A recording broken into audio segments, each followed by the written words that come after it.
ನಮಸ್ಕಾರ. ಈ ಕೆಳಗಿನವುಗಳಲ್ಲಿ ಯಾವುದನ್ನು ಮಾಂಟ್ರಿಯಲ್ ಪ್ರೋಟೋಕಾಲ್ನ ಉದ್ದೇಶವಾಗಿದೆ?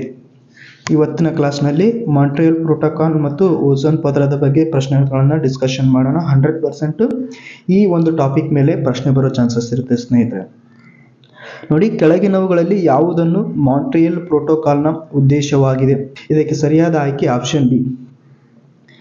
ಮಾಂಟ್ರಿಯಲ್ ಪ್ರೋಟೋಕಾಲ್ನ ಉದ್ದೇಶ ಏನಿರುತ್ತಂದ್ರೆ, ಇದು ಮಾಂಟ್ರಿಯಲ್ ಪ್ರೋಟೋಕಾಲ್ ಅಂತ ಹೇಳಿದ್ರೆ ಇದು ಒಂದು ಸಮ್ಮೇಳನ ಆಗಿರುತ್ತೆ. ಈ ಮುಖ್ಯವಾಗಿ ಓಝೋನ್ ಸವಕಳಿಗೆ ಸಂಬಂಧಪಟ್ಟಂತೆ ಈ ಪ್ರೋಟೋಕಾಲ್ನ ಒಂದು ಉದ್ದೇಶವಾಗಿರುತ್ತೆ. ಮಾಂಟ್ರಿಯಲ್ ಪ್ರೋಟೋಕಾಲ್ ಕುರಿತು ಈ ಕೆಳಗಿನ ಯಾವ ಹೇಳಿಕೆಗಳು ನಿಜವಾಗಿವೆ? ಇದು 1987ರಲ್ಲಿ ಮಾಡಿದ ಅಂತಾರಾಷ್ಟ್ರೀಯ ಒಪ್ಪಂದವಾಗಿತ್ತು. ಇದನ್ನು ವಿಯೆನ್ನಾ ಕನ್ವೆನ್ಷನ್ ಅಡಿಯಲ್ಲಿ ಪರಿಗಣಿಸಲಾಗುತ್ತದೆ. ಆಪ್ಷನ್ಸ್ ಕೊಟ್ಟರ ಕೇವಲ 1, ಕೇವಲ 2, 1 ಮತ್ತು 2, ಡಿ ಮೇಲಿನ ಯಾವುದೂ ಅಲ್ಲ ಅಂತ ಕೊಟ್ಟರ. ಇದಕ್ಕೆ ಸರಿಯಾದ ಆಯ್ಕೆ 2 ಆಯ್ಕೆ ಸರಿಯಾಗಿರುತ್ತೆ. ಯುಎನ್ನ ಸಾರ್ವತ್ರಿಕ ಅನುಮೋದನೆಯನ್ನು ಪಡೆದ ಮೊದಲ ಒಪ್ಪಂದ ಯಾವುದು? ಯುಎನ್ನ ಸಾರ್ವತ್ರಿಕ ಅನುಮೋದನೆಯನ್ನು ಪಡೆದ ಮೊದಲ ಒಪ್ಪಂದ ಯಾವುದು ಅಂತ ಕೇಳಿದರೆ ಇದಕ್ಕೆ ಸರಿಯಾದ ಆಯ್ಕೆ ಯಾವುದಂದ್ರೆ ಬಿ, ಮಾಂಟ್ರಿಯಲ್ ಪ್ರೋಟೋಕಾಲ್. ಇದಕ್ಕೆ 197 ದೇಶಗಳು ಸಹಿ ಹಾಕಿ ಈ ಒಪ್ಪಂದವನ್ನು ಮಾಡಿಕೊಂಡಿವೆ. 197 ದೇಶಗಳು 197 ದೇಶಗಳು ಈ ಒಂದು ಒಪ್ಪಂದಕ್ಕೆ ಸಹಿ ಹಾಕಿ ಅನುಮೋದನೆಯನ್ನು ಪಡೆದುಕೊಂಡಿದೆ. ಮಾಂಟ್ರಿಯಲ್ ಪ್ರೋಟೋಕಾಲ್ ಕೆಳಗಿನ ಯಾವ ಪರಿಸರ ಸಮಸ್ಯೆಗೆ ಸಂಬಂಧಿಸಿದೆ? ಮಾಂಟ್ರಿಯಲ್ ಪ್ರೋಟೋಕಾಲ್ ಕೆಳಗಿನ ಯಾವ ಪರಿಸರ ಸಮಸ್ಯೆಗೆ ಸಂಬಂಧಿಸಿದೆ? ಜಾಗತಿಕ ತಾಪಮಾನ, ಆಮ್ಲ ಮಳೆ, ವಾಯುಮಂಡಲದಲ್ಲಿ ಓಝೋನ್ ಸವಕಳಿ, ವಾಯು ಮಾಲಿನ್ಯ ಅಂತ ಕೊಟ್ಟರೆ ಇದಕ್ಕೆ ಸರಿಯಾದ ಆಯ್ಕೆ ವಾಯುಮಂಡಲದಲ್ಲಿ ಓಝೋನ್ ಸವಕಳಿ. ಮಾಂಟ್ರಿಯಲ್ ಪ್ರೋಟೋಕಾಲ್ನ ಉದ್ದೇಶ. ಮಾಂಟ್ರಿಯಲ್ ಪ್ರೋಟೋಕಾಲ್ನ ಉದ್ದೇಶ ನೋಡಿ, ಹವಾಮಾನ ಬದಲಾವಣೆಯನ್ನು ಎದುರಿಸಲು ಯುಎನ್ನ ಸದಸ್ಯರ ಸಹಕಾರವನ್ನು ಅಭಿವೃದ್ಧಿಪಡಿಸುವುದು, ಓಝೋನ್ ಸವಕಳಿ ವಸ್ತುಗಳ ಉತ್ಪಾದನೆ ಮತ್ತು ಬಳಕೆಯನ್ನು ಹಂತ ಹಂತವಾಗಿ ಹೊರಹಾಕುವುದು.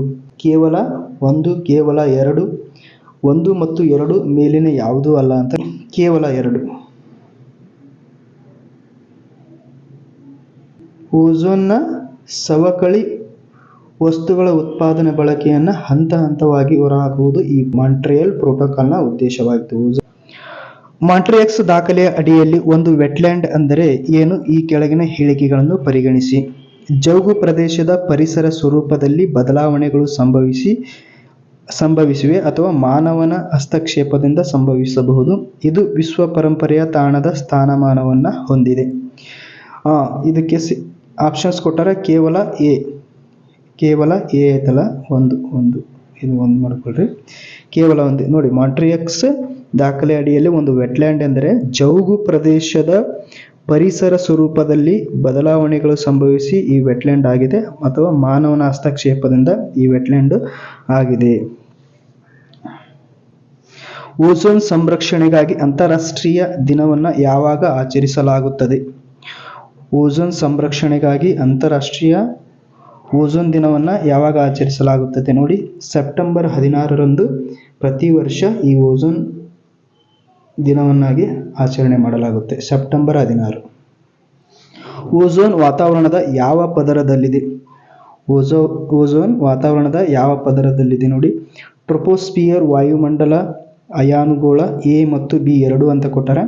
ಇಲ್ಲಿ ಆಪ್ಷನ್ನು ಡಿ, ಎ ಮತ್ತು ಬಿ ಎರಡರಲ್ಲಿ ಈ ಓಝೋನ್ ಕಂಡುಬರುತ್ತೆ. ಇಲ್ಲಿ ಟ್ರೋಪೋಸ್ಫಿಯರ್ನಲ್ಲಿ ಕೇವಲ 10% ಕಂಡುಬರುತ್ತೆ. ಇಲ್ಲಿ ವಾಯುಮಂಡಲದಲ್ಲಿ 90% ಈ ಓಝೋನ್ ಕಂಡುಬರುತ್ತೆ. ಹಾಗಾದರೆ ಓಝೋನು ಟ್ರೋಪೋಸ್ಫಿಯರ್ನಲ್ಲಿ 10% ಐತಿ, ವಾಯುಮಂಡಲದಲ್ಲಿ 90% ಕಂಡುಬರುತ್ತೆ. ಓಝೋನ್ ರಂಧ್ರದ ಅರ್ಥವೇನು?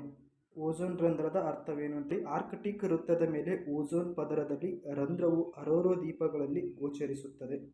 ಅಂಟಾರ್ಕ್ಟಿಕ್ ವೃತ್ತದಲ್ಲಿ ಚಳಿಗಾಲದ ಕೊನೆಯಲ್ಲಿ ಮತ್ತು ವಸಂತಕಾಲದ ಆರಂಭದಲ್ಲಿ ಓಝೋನ್ ಸವಕಳಿ ಆಗುವುದನ್ನು ಓಝೋನ್ ರಂಧ್ರ ಅಂತ ಕರೀತಾರಂತ ಕೊಟ್ಟಾರ.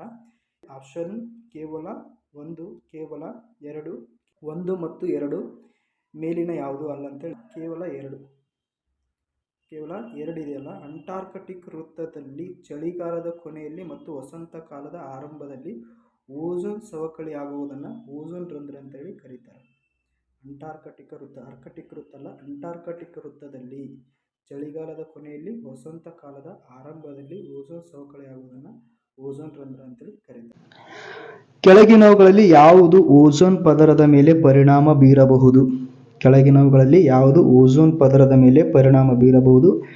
ಹ್ಯಾಲೋನ್ಸ್, ಜ್ವಾಲಾಮುಖಿ ಸ್ಫೋಟಗಳು, ಸೌರ ವಿಕಿರಣಗಳು, ಮೇಲಿನ ಎಲ್ಲವೂ ಅಂತ ಕೊಟ್ಟಾರೆ. ಇದಕ್ಕೆ ಸರಿಯಾದ ಆಯ್ಕೆ ಮೇಲಿನ ಎಲ್ಲ ಒಂದು ಅಂಶಗಳು ಓಝೋನ್ ಪದರದ ಮೇಲೆ ಪರಿಣಾಮ ಬೀಳುತ್ತವೆ. ಹ್ಯಾಲನ್ಸು, ಜ್ವಾಲಾಮುಖಿ ಸ್ಫೋಟಗಳು, ಸೌರ ವಿಕಿರಣಗಳು ಮತ್ತು ಮೇಲಿನ ಎಲ್ಲವೂ ಅಂತ ಕೊಟ್ಟಾರೆ. ನೋಡ್ರಿ, ಹ್ಯಾಲನ್ಸು ಓಝೋನ್ ಪದರ ಸವಕಳಿಯನ್ನು ಮಾಡುತ್ತೆ. ಈ ಸೌರ ವಿಕಿರಣ ಮತ್ತು ಜ್ವಾಲಾಮುಖಿ ಸ್ಫೋಟಗಳು ಏನಿದೆಲ್ಲ ಓಝೋನ್ ಪದರದ ಮೇಲೆ ತುಂಬ ಪರಿಣಾಮವನ್ನು ಬೀರುತ್ತೆ. ಒಟ್ಟು ಈ ಮೂರು ಒಂದು ಅಂಶಗಳು ಏನಿದಾವಲ್ಲ ಓಝೋನ್ ಪದರದ ಮೇಲೆ ಪರಿಣಾಮವನ್ನು ಬೀರುತ್ತೆ. ಓಕೆ ಸ್ನೇಹಿತರೆ, ನೆಕ್ಸ್ಟ್ ಕ್ಲಾಸ್ನಲ್ಲಿ ಸಿಗ್ತೀನಿ. ನಮಸ್ಕಾರ.